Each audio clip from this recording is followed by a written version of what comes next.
নাফসিন যায়িকাতুল Maut.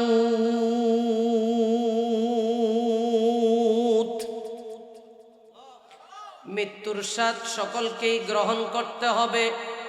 Today or tomorrow, আজ হোক কাল হোক, ইচ্ছায় হোক অনিচ্ছায় হোক, যেখানেই থাকুক না কেন সবাইকে মৃত্যুবরণ করতেই হবে। কথা আস্তে বলেন, ঠিক না বেঠিক? আল্লাহ তাআলা বলে, আইনামা তাকুনু ইউদরিকুমুল মাউত ওয়ালাউ কুনতুম ফি বুরুজিম মুশাইয়াদা। মৃত্যু থেকে যতই তুমি পালাইতে চাও, পালিয়ে যেতে পারবা না। মরণ থেকে যতই পালাও, মরণ তোমায় লইবে গিরি। যদিও সুদূর আকাশ পানে লাগিয়ে থাকো সেথায় সিঁড়ি, তবুও মরণ তোমায় লইবে ঘিরি। মৃত্যুটা বাজান কখন হবে, কবে হবে, দুনিয়ার কেউ জানে না। আমার আল্লাহ সুবহানাহু ওয়া তাআলা বলে, গোলাম ওয়ালাই ইউআখিরাল্লাহু নাফসান ইযা জাআ আজালুহা ওয়াল্লাহু খাবীরুম বিমা তা'মালুন।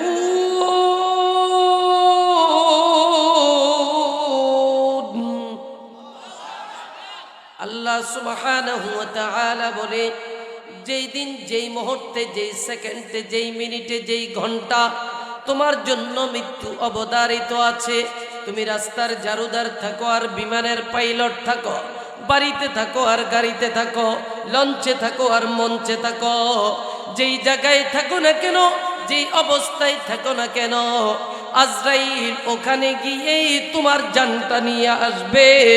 কথা বলেন মুসলমান, ঠিক না বেঠিক? এই যে নয় তোর আসল বাড়ি, কবর যে তোর আসল ঠিকানা।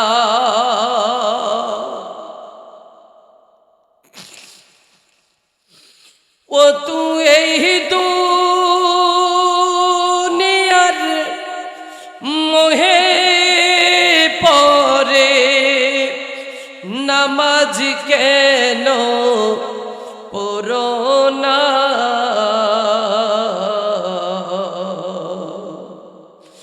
এই যে নয় তোর আসল বাড়ি, কবর যে তোর আসল ঠিকানা।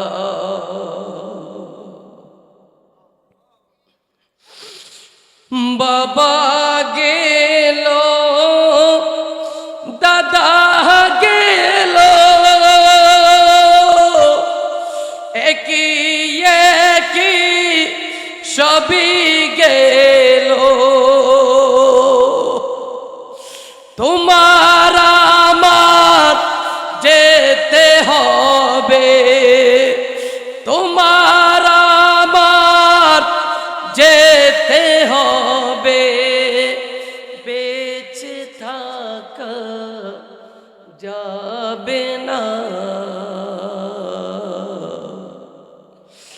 এই যে নয় তোর আসল বাড়ি, কবর যে তোর আসল ঠিকানা। এ আমার ভাইরা, নেত্রকোনার বাবাজিরা রে, পর্দার আলে আমার মারা, একটু লক্ষ্য করে শুনেন। আমরা অনেকে হয়তো মনে মনে ভাবতেছি আমার মৃত্যুটা হায়াত মনে হয় যেন আরো 10 বছর আছে। অনেকেই মনে মনে ভাবে আমি হয়তো আরো 5 বছর বাঁচবো, আমি হয়তো আরো 20 বছর বাঁচবো, আমি হয়তো বা 30 বছর বাঁচবো, আমি হয়তো বা 10 বছর, আমি হয়তো বা 5 বছর, আমি হয়তো বা আরো 2 বছর বাঁচতে পারি, আমি হয়তো বা আরো 1 বছর বাঁচতে পারি, আমি হয়তো বা আরো 1 মাস বাঁচতে পারি, কিন্তু না না, তুমি আর আমি কত সময় বাঁচব দুনিয়ার কেউ জানে না। এমনও তো হতে পারে এই মাহফিলটা জীবনের শেষ, এখান থেকে হয়তো বা কেউ বাসায় যাবে, অথবা যাওয়ার আগেই মৃত্যু হয়ে যাবে, অথবা বাসায় যাবে, যাওয়ার পর পরেই তার মৃত্যু হয়ে যাবে। এ মুসলমান, সকালবেলা এমন হবে মসজিদের মিনারা থেকে ঘোষণা আসবে অমুক ব্যক্তি আর দুনিয়ার ভিতরে নাই। তাহলে হয়তো বা হতে পারে এই মাহফিলটা তোমার আমার জন্য নাজাতের ওসিলা।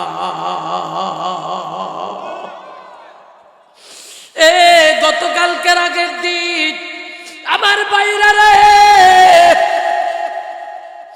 আমার বাবাজিরা রে, গতকালকের খবর, গতকাল 25শে নভেম্বর গিয়েছে 2025 সাল। এই দিন আল্লামা সাইদি রহমতুল্লাহি আলাইহির বাগিনা নামক মাওলানা নুরুল ইসলাম কাসেমি রাহিমাহুল্লাহু তাআলা আনহু, তিনি গতকাল সকালে এই দুনিয়ার মায়া ছেড়ে চিরদিনের জন্য কবরে চলে গেছে। অথচ গতকালকেও তার মাহফিল ছিল নোয়াখালী। আজকে আর একটা পোস্টার দেখলাম 5 ডিসেম্বর আরো একটা মাহফিল। এইভাবে করে তার আগের দিন পর্যন্ত অনেক মাহফিলগুলো তার নাম লেখা, অনেক মাহফিল কমিটি এখনো জানেও না তার নামের উপরে পোস্টার হচ্ছে, পোস্টারও হয়ে গেছে, কিন্তু নুরুল ইসলাম কাসেমি দুনিয়ার ভিতরে নাই।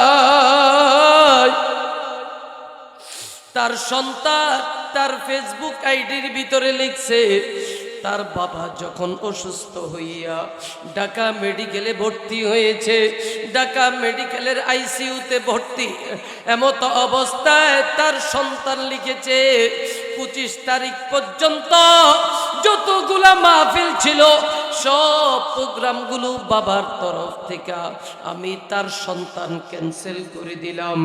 আমি গতকালকে এই লেখাটা পড়েছি, আর মনের অজান্তেই 2 চোখ দিয়া আমার পানিটা চলে আসছে।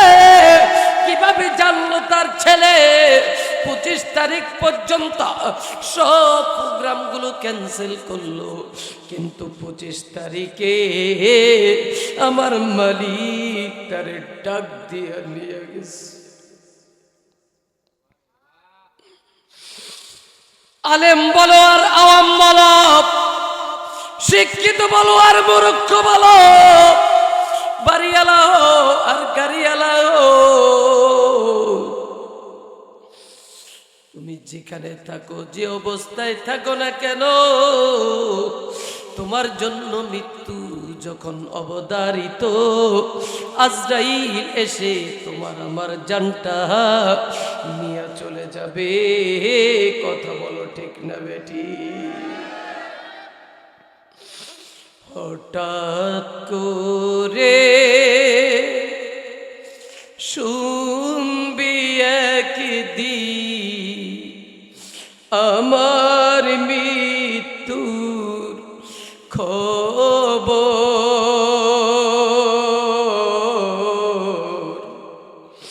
কেঁদে কেঁদে আসবে সবাই দিতে আমায় কবর।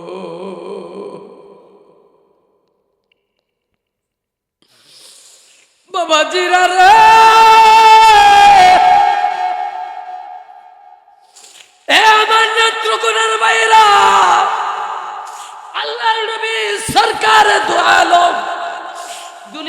থেকে বিদায় হয়ে যাবে। এশারের নামাজটা মসজিদের ভিতরে জামাতের নামাজ যখন নাকি আম্মা জান আয়েশা সিদ্দিকা রাদিয়াল্লাহু তাআলা আনহুর হুজরা থেকে এবার মসজিদের দিকে তাকাইস, তাকানোর পরে মসজিদে নববীর দিকে তাকায়। আম্মা জান আয়েশা সিদ্দিকা কে নবীজি ডাক দিয়ে বলে, রে আয়েশা দেখো তো নামাজের কি অবস্থা। ডাক দিয়ে বলে, প্রাণের স্বামী, স্বামী রে, আমার বাবার ইমামতিতে জামাত দাঁড়ায়া গিয়েছে। ইয়া রাসূলুল্লাহ, ইয়া হাবিবাল্লাহ। নবীজি এবার চোখ দিয়া টপ টপ করে পানিগুলো ফেলতেছে আর ডাক দিয়ে বলতেছে, আয়েশা তুমি তো জানো না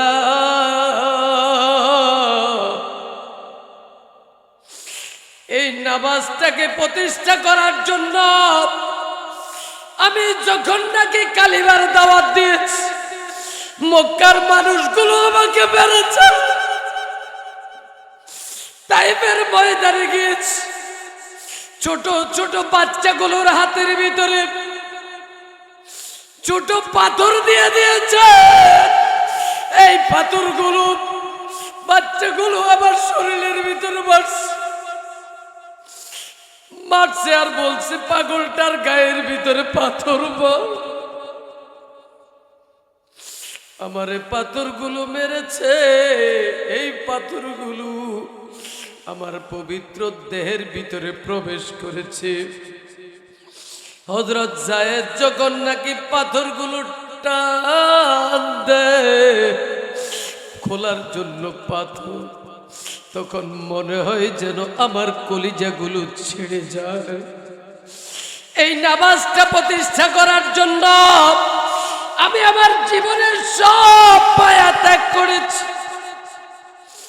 আজকে এই নামাজটা প্রতিষ্ঠা হয়েছে, এটা দেখে আজকে আমি আনন্দে আমার চোখ দিয়া বেয়ে বেয়ে পানিগুলো পড়তেছে। আজকে সেই মসজিদের উদ্যোগে মাহফিল। এই জন্য আমার ভাই, আমার বাবাজিরা, এই যুবক বন্ধু, রাস্তায় হাঁটতে যাই যত অ্যাক্সিডেন্ট দেখি অধিকাংশ যুবক। জেলখানার ভিতরে গিয়েছি, দেখলাম অধিকাংশ আসামি যুবক।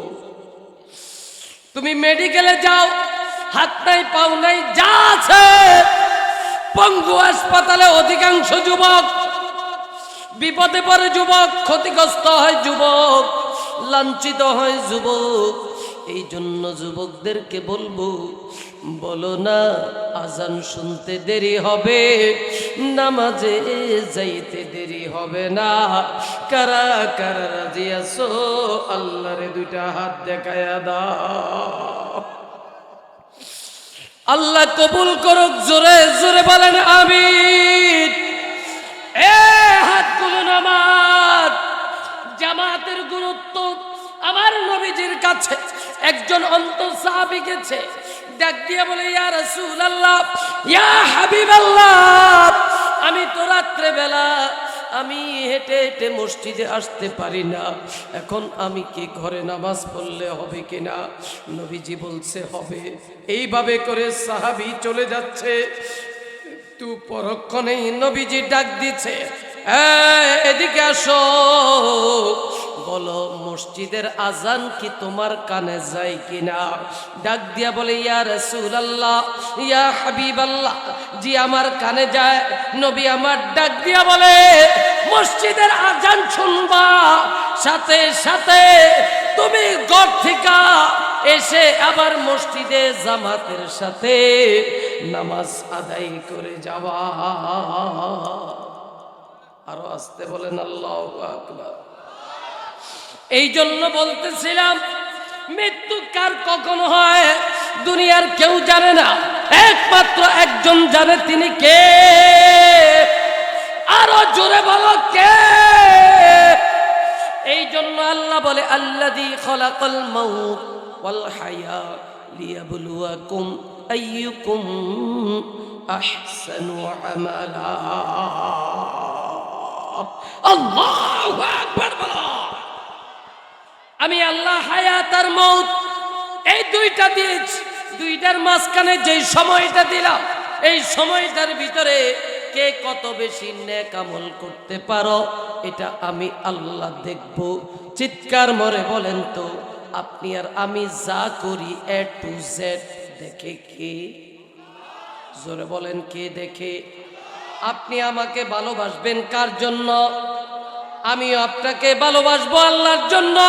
আমাদের ভালোবাসা হবে আল্লাহর জন্য। এখানে যে বসছি, ঠান্ডার ভিতরে বসছি, এত ঠান্ডা পড়তেছে, উপর দিকে কুয়াশা পড়তেছে, তারপরও যায় না, দলে দলে আরো আসে, কিন্তু একমাত্র একজনকে খুশি করার জন্য। জোরে বলেন তিনি কে? আরো জোরে জোরে বলো কে?